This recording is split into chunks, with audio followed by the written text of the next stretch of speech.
Who could have sent this? Why isn't there a recipient's name? I was a little curious, so I decided to open it. Inside was a photo of Zoe. Who would do something this disgusting? Rumi, today was awful. During the press meet, someone actually threw paint on me. Have you crossed paths with anyone lately? There's been this guy in black following me around. I'm really scared. I tried to comfort Zoe. That night, because of her fear, Zoe came to sleep in my room. Rumi, can I sleep with you? Her eyes landed on the package sitting on my desk. I'm gonna pull the curtains. You go ahead and sleep. What's this? What's going on? Did Rumi do this? Why do you look so dazed? Oh, it's nothing. Just sleep. That night, after waiting for Zoe to fall asleep, I quietly stepped out to the alley. Every step was careful. But Zoe wasn't asleep. She was following my every move, her shadow hidden behind the walls. I'll do as you say, Rumi. Good. Zoe can't know about this. It's a secret. I'll send you the money later. Rumi, why are you doing this? Was all of this your plan? When I returned to my room, Zoe was still asleep, her face hidden in the darkness. I picked up my phone and transferred a large sum to the man. Thank you, Rumi. You really are a good friend. Quiet. Remember what I said. Rumi, just you wait. Lately, Zoe has been really good to me. Every day she brings me a ton of snacks. And she often invites me out for late night food. Before long, I started gaining weight fast. In a short time, I couldn't even fit into my stage outfits anymore. It wasn't until I was standing on stage that I truly realized how much I'd gained, and the way the audience looked at me was completely different. Rumi, why are you an idol if you can't maintain your appearance? Whispers and insults spread through the crowd. The next day, Bobby called me into his office. We've decided to terminate your contract. I walked out of the building with nothing left, no expensive clothes or jewelry anymore. There wasn't even a single cent in my wallet. My stomach growled in waves. I kept wandering aimlessly. Then a billboard hit me right in the face. Weightlifting challenge. $50,000 cash prize. I froze. $50,000. Without hesitating, I walked straight into the venue to register. Number 13. The competition began. Opening match. The surprise contender, RUMI! I stood behind the line, chalk dust on my hands, my stomach still aching. And her opponent, Zoe! Zoe stepped out from the other side, her body muscular and solid. I went still. She leaned in close and spoke quietly. Surprised, Rumi. Get ready! The rules! You lift through each weight level. Whoever makes the final weight wins. Down below, the audience almost unanimously placed their bets on Zoe. My eyes burned. I stepped up to the barbell, took a breath, and tried to lift. But the heavy fat on my body and my empty, starving stomach made it impossible to budge the bar. Meanwhile, Zoe cleared it easily. Congratulations! Today's winner is Zoe! I stood backstage with tears rolling down my face. I finally understood. She didn't bring me food to be kind. She brought it to ruin me. Zoe had been working toward this day for a long time. I left the arena. When I got back, I looked at myself in the mirror and swore I would change, so no one could ever laugh at me again. During the day, I washed dishes for money just to get by. I really appreciate this, thank you. In the afternoons, I trained, I ran, I practiced martial arts, my fists pounding the heavy bag until my skin split. I lifted weights, the bar digging into my shoulders like a reminder. You are not allowed to be weak. 3 months passed. I looked in the mirror. My body had slimmed down. My muscles were tighter. Most of all, my eyes weren't afraid anymore. The day I returned to the competition, the sky was unusually blue. The arena was more crowded than last time. Main event, the reigning champion, Zoe! Zoe walked out. The lights wrapped around her like she was a symbol. The crowd went wild. And the returning challenger, RUMI! I walked out. A few quiet, giggling laughs bubbled up. Her again? She's gonna lose fast this time. Bet on Zoe! The betting board flickered. Zoe's name flooded it like a tide. Only one tiny bet showed up under the name Rumi. I narrowed my eyes toward the seats. Jinu, he had bet on me. I looked down and brushed the chalk across my hands. This time, the winner will be me. At 100 kilograms and 120 kilograms, both Zoe and I made the lifts. Round 3, 150 kilogram weightlifting. Zoe pulled the bar halfway up and then froze. She couldn't finish it. As for me, with just a little more force, the bar went up, clean and decisive. Zoe stepped back, eyes wide. Success! RUMI wins! The MC placed the prize money in my hands. I took it, but my eyes searched for Jinu. He clapped once, stood up, and quietly walked away. And the name RUMI came back, through my own relentless effort. Later, I ran into Zoe again in the locker room. Zoe, why did you change? Why did you do this to me? You, Rumi, you pushed everything to this point. That man in black, he's working for you, isn't he? I heard your conversation with him. Zoe, listen to me.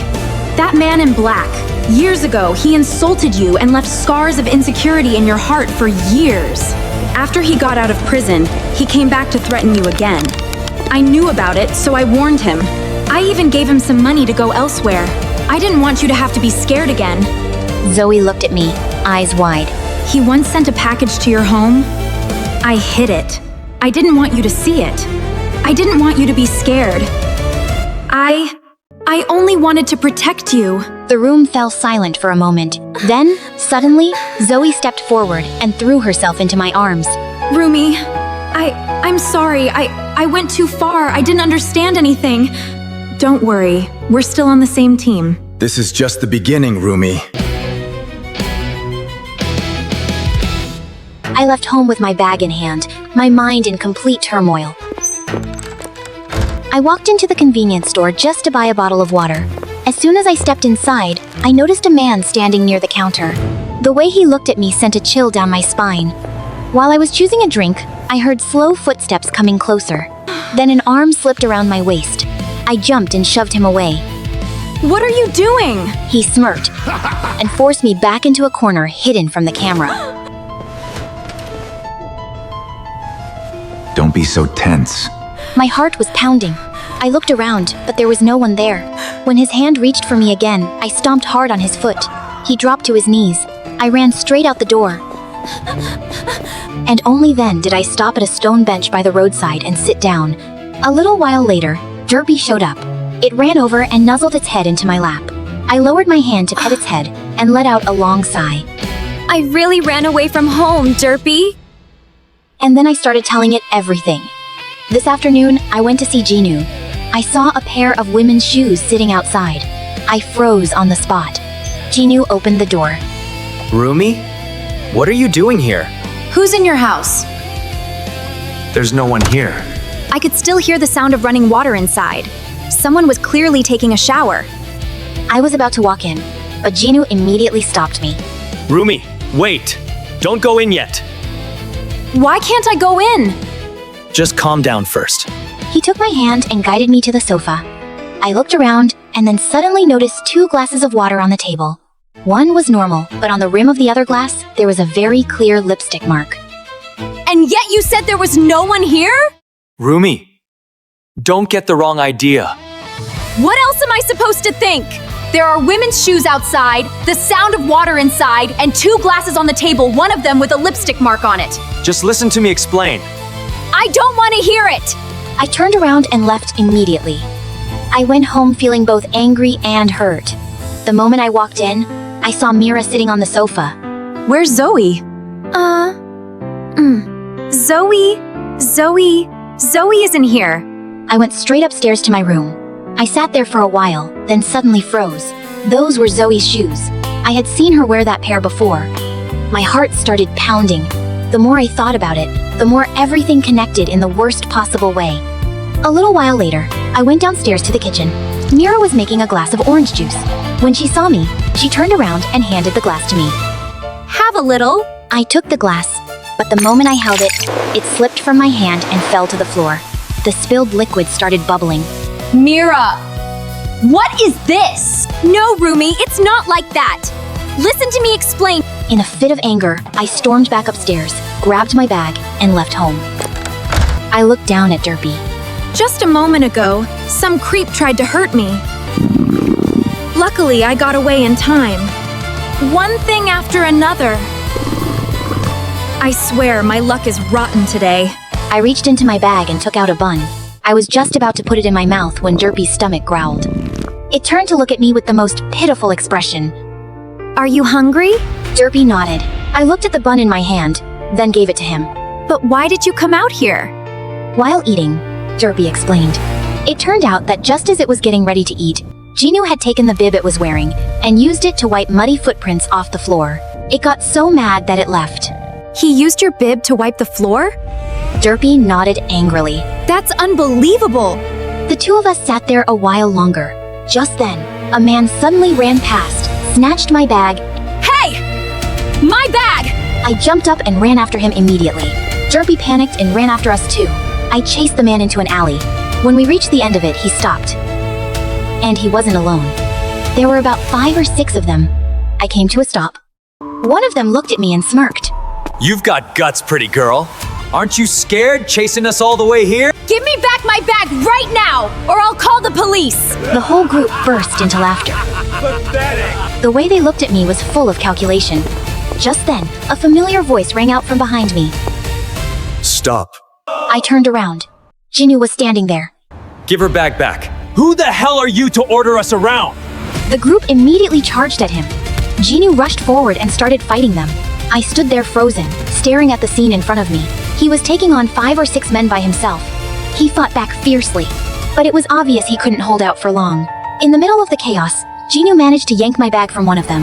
Right after that, he ran over and grabbed my hand. He pulled me out of the alley. Behind us, Derpy stayed back to block the way, trying to hold them off. Only after Ginu and I had gotten far away did Derpy hurry and run after us. Ginu pulled me into another hidden alley to hide. We were both breathing hard. He was still holding my hand, then slowly let go. Will you listen to my explanation now? I nodded. The person in my house that day really was Zoe. But it wasn't what you thought. She was walking outside, and I happened to drive past a dirty puddle and splashed mud all over her. I felt bad, so I took her back to my place because it was close by. I let her shower, and while she was doing that, I washed her shoes for her. I stood there listening to every word. The 2 glasses of water on the table were for me and Zoe. The lipstick mark on the glass was hers too. I stopped you because she was in the shower at the time. That is all. So, there was nothing going on? There wasn't. I lowered my head, feeling both relieved and embarrassed. I understand now. Ginu looked at me. Now let me take you home. I nodded. When we got back to the house, Mira was still there. The juice bubbled because it was expired. I didn't notice. After you left, I checked it again. I had no reason to hurt you. I'm sorry. Next time, ask first before jumping to conclusions. I turned to look at Ginu. He didn't say anything, but the look in his eyes was enough for me to know he was thinking the same thing. Yeah. Next time I'll ask and make sure I understand everything clearly. I won't run away from home like that again. In just one day, because of a misunderstanding, I had run away, gotten robbed, and dragged everyone into all kinds of danger. That night, when Zoe came home, she knocked on my door and stepped into my room. I was sitting on the bed, hugging a pillow. Zoe looked at me for a moment, then said softly, I heard from Mira that you misunderstood what happened at Ginu's place this afternoon. Yeah, I'm sorry, I was just really confused at the time. It's okay. But Rumi, I would never do anything to hurt you. Don't worry, we're good sisters, aren't we? I looked at Zoe, and the two of us gave each other an embarrassed smile. The next morning, Zoe, Mira, and I were walking down the street. Suddenly, we saw a large crowd gathered up ahead. What's going on? The 3 of us hurried over to take a look. As we pushed through the crowd, I froze. A man was being pinned down by the police and handcuffed. My throat tightened. It's him. Who? That's the guy I ran into last night. He tried to mess with me, but luckily, I managed to run away. Are you serious? I nodded. That guy's done this several times, but he always managed to get away. He got caught today, so that's a huge relief. The 3 of us looked at one another, and none of us said another word. I reminded myself that next time I absolutely would not let things turn out that way again. But I never expected. I was erased from the world in less than 2 minutes. That night, after a long dance practice, I walked back to the dorm. I had just replied to Zoe's message. Practice at 8 tomorrow. When I heard footsteps lightly touch the ground behind me, I turned around, barely had time to say anything, when a black van slid up beside me as if rising out of the darkness. A hand clamped tightly over my mouth. I only managed to let out a single sound before the whole world tilted to one side. I woke up in a cold warehouse, my hands and feet tied, the ropes digging so deep they burned. She walked in, her smile a twisted blend of excitement and distortion, a female idol who had once filmed a show with us, someone I always thought only had professional rivalry with me. Rumi, the audience loves you too much. I want to feel what that's like. Then she walked out, and when she came back, I couldn't believe my eyes. She was wearing a silicone mask with a face identical to mine. Every feature replicated so perfectly it was terrifying. The corner of my eyes, the curve of my lips, even the tiny mole under my right ear. From now on, I'll be you. And you'll stay here forever. The steel door slammed shut, leaving me in suffocating darkness, with nothing but a small TV connected to a hidden camera on her body, along with her final message. Watch how well I become you. The days I was locked up stretched on like a nightmare with no end. Only the knowledge that someone out there was living my life. During the first few days, no one suspected a thing. Morning drinks with Mira, lunch with Zoe, even telling small jokes exactly like I usually did. Both of them just thought I was tired or a little moody after a long schedule. Her smile, the way she leaned back when talking, even the soft I always made when Zoe cracked a joke, were all perfect enough that no one noticed a single crack. But one day, Zoe looked around, then pulled Mira into a corner of the practice room. These past few days, don't you think Rumi is completely different? Her movements, her voice, everything feels wrong. Mira nodded slightly. I noticed too. She's doing everything like Rumi, but it's not her. Zoe lowered her voice. Mira, do you think that's not really Rumi? Mira clenched her hands. I'm afraid that's true. One evening after schedule, the fake Rumi quietly left the dorm, walking into an empty hallway. Mira and Zoe passed by, meaning to call her, when they heard her voice through a door left slightly ajar. Handle that girl. Make her disappear cleanly. I need a few more days. HUNTRIX completely trusts me already. Zoe covered her own mouth to stop herself from gasping. Mira froze for several seconds, then whispered, That is not our Rumi. Right after that, I was loaded into a van by 2 men dressed in black and taken somewhere far away, apparently so that I could disappear as quietly as possible. That very night, both of them reported it to the police and followed the signal from the tracking necklace the stylist had sewn into my stage outfit. Something I once found unnecessary, but had now become my only lifeline. The signal led to the outskirts of the city, right to the warehouse where I was kept. The door was kicked open. Flashlights shone straight into my face. I thought I was dreaming when I saw Mira and Zoe running in. Rumi! Zoe hugged me, her hands trembling and cold. Thank you for coming. Mira untied the ropes and pulled me up, her voice choked but still firm. We're here. You're safe now. Burst into tears, as if suddenly remembering I was still alive. The police caught the fake Rumi as she was attempting to flee. When we returned to the dorm, Mira stood guard at the door, and Zoe didn't leave my side for even a moment. Zoe touched my shoulder and whispered, Don't disappear again. I was terrified. I smiled. I still have many things to do with you two. I'm not that easy to replace. Mira spoke softly. No matter how many masks someone wears, we'll always recognize you. And I understood. It wasn't because I was famous. It was because to Mira and Zoe, there was only one Rumi. But wait, there's more! Hello, I'm Rumi. This story began when Mira started acting strangely in a frightening way. During practice, she constantly lost focus, missed steps, and even forgot her standing position. During breaks, Mira always clutched her phone tightly, locking the screen every time I came near. Every night, she stayed awake past 2 in the morning, her eyes red as if she had been crying.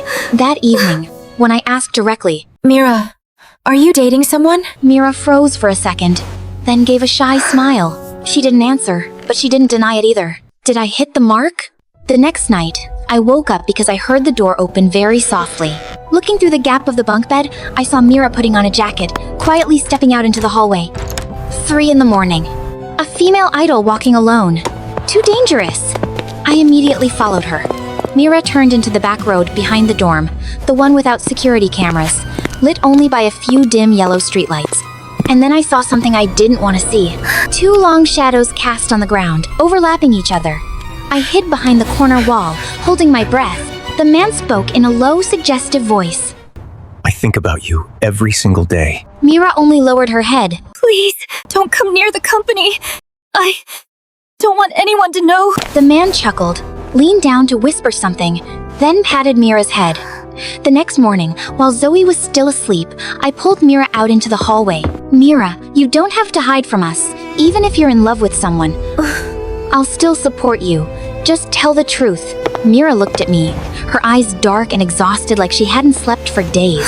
She tried to avoid the question at first, but when I placed my hand on her shoulder and whispered, What are you afraid of? Immediately, Mira burst into tears, a choked sob that sounded like it had been suppressed for a long time. Rumi, I'm not in love with him and he's threatening me. I was stunned. Threatening you? About what? He has a video of me changing clothes during concert rehearsal. I don't know when it was recorded. He sent it to me and said he would post it online if I didn't send him money. I was afraid the company would find out, afraid it would drag the group down, so I kept it to myself. Mira, why didn't you tell Zoe and me? Because I thought if I paid him, everything would end. But now he wants an even larger amount. I took a deep breath and looked straight into Mira's eyes. Mira, from now on, you're not facing this alone. I'll do everything I can to protect you. After Mira told us everything, I immediately called Zoe and our manager, and we made a counterplan together. On the day Mira met him again, we watched from a distance. When Mira handed him the empty money bag, he became furious and lunged toward her. At the same moment, Zoe, the manager, and I rushed out and pinned him to the ground. After that, the police arrived in time, and the truth was exposed under the light. Under the dim yellow glow of the parking lot, the 3 of us looked at each other and smiled. HUNTRIX was not just a girl group. We were 3 people who would always pull each other out of the darkness, no matter the cost. Thank you so much for being here. Love you so much.